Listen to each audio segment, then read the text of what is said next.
அரசு ஊழியர்கள் மகிழ்ச்சியடையக்கூடிய வகையில் பல அறிவிப்புகளை செய்திருக்கிறார். காலனி என்கிற சொல் தீண்டாமையின் அடையாளமாகவும் ஆதிக்கத்தின் குறியீடாகவும் இருக்கிறது. அதனை அரசு ஆவணங்களில் இருந்து பொது புழக்கத்திலிருந்து முற்றாக நீக்குவோம் என்ற அறிவிப்பையும் செய்திருக்கிறார். புரட்சி கவிஞர் பாரதிதாசனுடைய பிறந்த நாளை முன்னிட்டு ஏப்ரல் 29 முதல் ஒரு வார காலத்திற்கு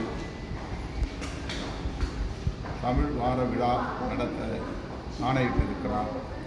இத்தகைய அறிவிப்புகளை செய்துள்ள முதல்வருக்கு தமிழ்நாட்டில் வெகுமக்களிடையே நல்ல வரவேற்பு இருக்கிறது, பாராட்டுகள் குவிகின்றன. இந்த சூழலில் தான் முதலமைச்சர் அவர்கள் வருகிற 2026 சட்டமன்ற பொதுத் தேர்தலில் திராவிட முன்னேற்றக் கழகத்தின் தலைமையிலான மதசார்பற்ற முற்போக்கு கூட்டணி 100க்கு 100 விழுக்காடு வெற்றி பெறும், ஆட்சியை மீண்டும் கைப்பற்றும் என்று சொல்லியிருக்கிறார். திமுக தலைமையிலான மதசார்பற்ற முற்போக்கு கூட்டணி தான் இங்கே ஒரு கூட்டணியாக வடிவம் பெற்று இயங்கிக் கொண்டிருக்கிறது. கூட்டணி வடிவத்தை கொண்ட ஒரு அணியாக இது இருக்கிறது. பாரதிய ஜனதா, அதிமுக ஆகிய இரு கட்சிகளும் கூட்டணி அமைத்ததாக சொல்லிக் கொண்டாலும் கூட இன்னும் அது ஒரு கூட்டணி வடிவத்தை பெறவில்லை என்பதுதான் யதார்த்தமான உண்மை. நடிகர் விஜய் என்ன செய்ய போகிறார்? தனித்து போட்டியிடப் போகிறாரா அல்லது அவரும் ஒரு கூட்டணியை அமைக்கப் போகிறாரா என்று இன்னும் உறுதிபட தெரியவில்லை. எனவே திமுக கூட்டணிக்கு மாற்றாக இங்கே இன்னும் ஒரு கூட்டணி வடிவமே பெறவில்லை என்கிற சூழலில் முதலமைச்சர் அவர்களின் கூற்று வெறும் யூகமான ஒன்று அல்ல, நடைமுறையில் சாத்தியமான ஒன்று. விடுதலை சிறுத்தை தொடர்ந்து 2026 திமுக கூட்டணியில் இருந்தது.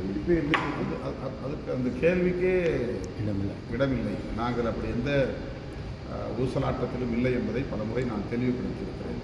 2026 எத்தனை முனை போட்டியாக இருக்கும் தமிழகத்தில் விடுதலை சிறுத்தை கருது?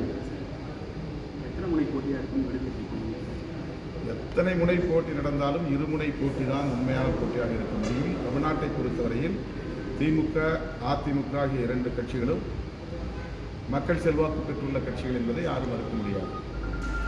அதிமுக தன்னுடைய பலத்தை குறைத்து மதிப்பிடுவதாகத்தான் நான் பார்க்கிறேன். அதிமுக பாஜகவோடு ஏற்கனவே 2021 சேர்ந்து படிப்பினை பெற்றிருக்கிறது. மறுபடியும் அதே பிழையை அது செய்கிறது. அதிமுக தனித்து நின்றால் கூட அந்த வாக்கு வலிமை குன்றப்போவதில்லை. அதை அதிமுகவே உணராமல் இருக்கிறது என்பதுதான் இங்கே குறிப்பிடத்தக்க ஒன்று. ஆகவே எத்தனை அணிகள் இங்கே உருவானாலும் கூட திமுக தலைமையிலான கூட்டணிக்கும் அதிமுக தலைமையிலான கூட்டணிக்கும் தான் இருதுருவ போட்டியாகத்தான் 2026 சட்டப்பேரவைத் தேர்தலும் நடைபெறும். ஓகே.